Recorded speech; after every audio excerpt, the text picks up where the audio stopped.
for the real method of reaching enlightenment and liberation in one lifetime.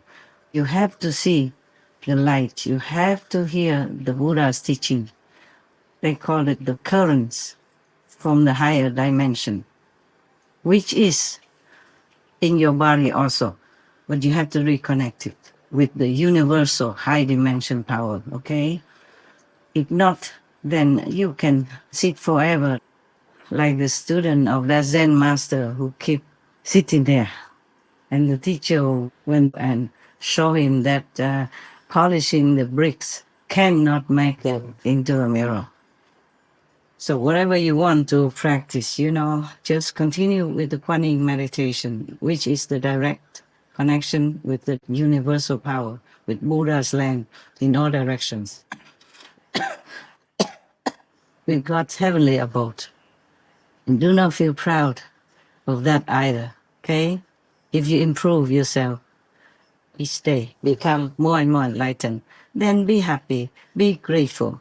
Thank God, thank all the masters and the Buddhas that bless you and help you to have that meditation shortcut in your life, their blessing to protect you, and that you can also practice and bless yourself and bless the world to some degree at the same time.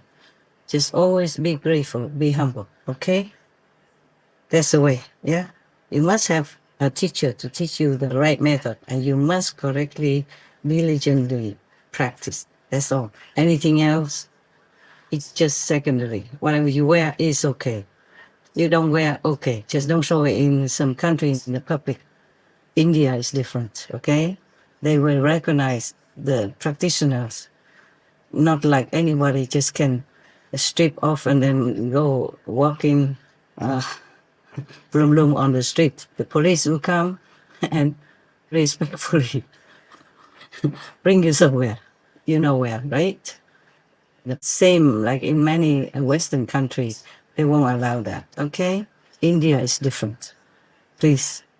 So whatever you wear or not wear has nothing to do with your enlightenment. How many times you eat has nothing to do with your enlightenment. Continue to practice this enlightenment method. That's important, all right? And don't boast about it. That's why mostly I tell people not to tell their experiences to outsiders or family members even. Just sometimes now and then you write them in a hotline when you can't bear to keep it once a while, okay. But not every day, or often go out boasting to people, oh, I reached that enlightenment spiritual realm, I saw that, I saw this. That's why I tell you not to. Keep them to yourself, okay? I also keep them to myself, many of them, many. Just if sometimes really necessary, then I mention some. Otherwise, it's better to keep it quiet so that your ego won't be puffed up by others and they mistakenly think that you have reached Buddhahood or you're the highest master in the world. And then they praise you, they make your ego puffed up, and then you're doomed, you're finished. That is one thing. Another thing is that other people might think you are lying, or they might be jealous of you, and they will try to harm you in many ways. That's why the faith of the masters, the real master, is really very, very thin. You see, if Lord Jesus didn't come out and teach people in the public, then he wouldn't have had to die on the cross. If the Buddha had not made himself be a master in the public out of compassion, he wouldn't have been harmed so many times, lost his toe, or been hungry for 3 months at one time like that. And many other masters, you name them, you read their history, they suffer no end, been poisoned, fly alive, hanged, chopped head, all kinds of things that happened to any master before, just because of compassion. They came out and taught the public. That's why they have to bear all these consequences, suffering so much. That's why keep it to yourself, okay? Yes. All right. If you have wisdom like the Buddha, then you are Buddha. If you have power like the Buddha and can liberate other beings, then you are Buddha. Otherwise, no matter what you do, you are not a Buddha. Remember that. In case I won't be around anymore to remind you, please remember, okay? Be humble, be quiet, practice diligently. And some of you want to be monks in our group again. I have told you for a long time already that we don't accept any more monks or nuns. There's no need. You just have that noble ideal and aspiration in your head and continue to live in the world and try to spread the truth. Try to encourage people to live a virtuous, compassionate life. That would be monkhood already.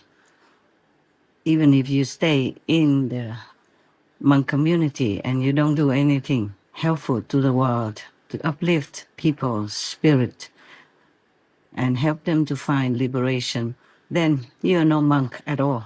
The robe doesn't make you a monk, okay? And just in case you don't know, we had more than 500 monks before in my ashram. And then slowly, the numbers decreased because maybe not suitable to some. And the most unsuitable is they have some gender issue. It's not because you are gay or you are a lesbian, you can't practice spiritually. It's not like that. It's just that in the monk community, we live very close together, you know. In my case, we have one mountain for the monks and the other mountain for me and the nuns. It was like that. But still, within the nuns community, there was trouble, you know, it happened. Some issues arose. So then later we had to separate. The real monks and nuns, they stay, and the rest continue to practice at home. Because if the lesbian and nuns, at that time we even had to sleep like two people in one tent sometimes. Yes, then it's not very convenient. That's why if you want to know one of the precepts, the rule in the Buddhist monkhood is that they ask you whether or not you are, for example, a homosexual. Yes. Because if you are, then you can't join this monk order under the Buddha's time and guidance. And nowadays, in modern times, it's still the same. They still have that precept. Not because the Buddha was discriminating, but you know, the situation is not convenient. If a man, like a homosexual, sleeps together with other monks who are normal, a man, then it might be trouble. That's all there is. Yeah, so in case you think of becoming monks and nuns in my group, we don't need any more. Number two, if you want to be monk outside in another community of Buddhism, please think twice and check yourself. It's because sometimes it's not like the monks or the nuns lying about their gender or anything. It's just sometimes they don't know in advance until they came in and then things happen. So you have to check well, okay? Yeah, check yourself well. Don't point fingers at anybody else. First, point a finger at yourself to check everything about you, not to check anybody else, okay?